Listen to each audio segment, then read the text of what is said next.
2월 21일 맥체인 짧은 묵상입니다. 오늘 말씀은 출애굽기 4장, 누가복음 7장, 욥기 21장, 고린도전서 8장입니다. 오늘은 하나님의 의지라는 제목으로 짧은 묵상을 나누겠습니다.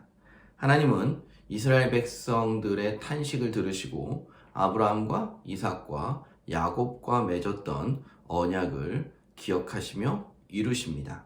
우리가 보통 하나님의 뜻이라고 할 때 이 뜻 안에는 하나님의 의지가 동시에 포함됩니다. 하나님이 무언가를 하시고자 할 때 계획만 세우는 것이 아니라 그 일을 이루시기 위해 의지도 발현한다는 말입니다. 동시에 하나님은 이 모든 것을 이루실 수 있는 능력도 가지고 계십니다. 그런데 굳이 말해서 하나님의 약점이 하나 있습니다. 무엇이냐면 하나님이 연약한 우리를 사랑하신다는 사실입니다. 이게 어떻게 약점이 되는가? 하나님께 약점이 있다니 도대체 무슨 말인가? 굳이 표현하자면 그렇다는 것입니다. 하나님은 당신의 뜻을 이루실 의지도 있고 그 능력도 있습니다. 그런데 굳이 그 일을 당신이 사랑하는 우리를 통해 하신다는 사실이지요. 세상적으로 보면 비효율적이고 또 요즘처럼 빠른 세상에 스피드가 생명일 텐데 한 사람을 어루고 달래고 감동시키고 확신시키면서 하나의 일을 성취하는데 너무 많은 에너지와 시간이 소요됩니다.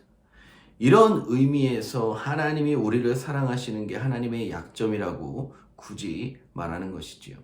하지만 믿음 안에서 결론적으로 말하자면 이 일을 통해서 우리는 하나님을 보고 하나님의 나라를 살아가며 이렇게 당신의 뜻을 이루시는 것이 세상 어떤 지식으로도 이길 수 없는 하나님의 지혜라는 것을 압니다.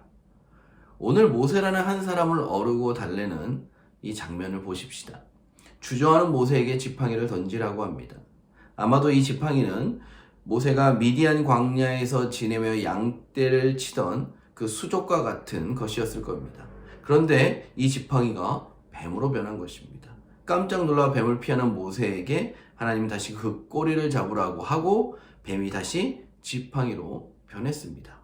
또한 손을 품에 넣었더니 나병이 생기고 다시 넣었더니 본래의 살로 돌아옵니다. 무슨 의미입니까? 하나님은 내 주변의 것들을 바꾸실 수 있는 능력의 하나님이라는 사실입니다. 내가 평생의 지팡이라고 알고 있는 그것을 바꾸실 수 있는 분이십니다. 근데 문제가 무엇인 줄 아십니까? 사람의 완악함은 설령 내 주변의 것들이 기적적으로 변한다 해도 나와 상관없는 것으로 여긴다는 거예요. 사람의 마음이 완악하면 이렇게 됩니다. 그래서 하나님은 두 번째 기적을 보여주시는 것입니다. 품에 손을 넣었다 빼는 것은 우리가 하루에도 수없이 하는 평범한 일입니다.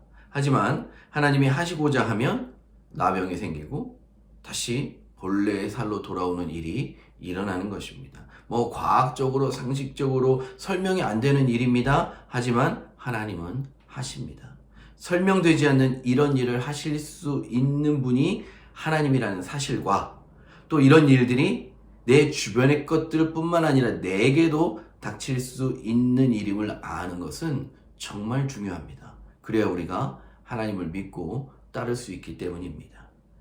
그래서 하나님이 모세에게 이렇게 말씀하시는 거예요. 출애굽기 4장 8절입니다. 여호와께서 이르시되 만일 그들이 너를 믿지 아니하며 그 처음 표적의 표징을 받지 아니하여도 나중 표적의 표징은 믿으리라. 이 일이 나에게도 일어날 수 있다는 그것은 꽤나 두려운 일입니다. 이렇게까지 당신의 뜻을 이루시기 위해 의지를 보이시는 이유가 무엇입니까? 5절입니다. 이는 그들에게 그들의 조상의 하나님 곧 아브라함의 하나님, 이삭의 하나님, 야곱의 하나님 여호와가 내게 나타난 줄을 믿게 하려 함이라 하시고 하나님을 믿게 하기 위함입니다. 오늘의 묵상은 이것입니다. 나의 우둔함과 나의 완악함이 하나님의 뜻을 막지 않도록 하나님의 의지가 내 삶 가운데 속히 이루어지도록 함께 기도할 수 있기 바랍니다.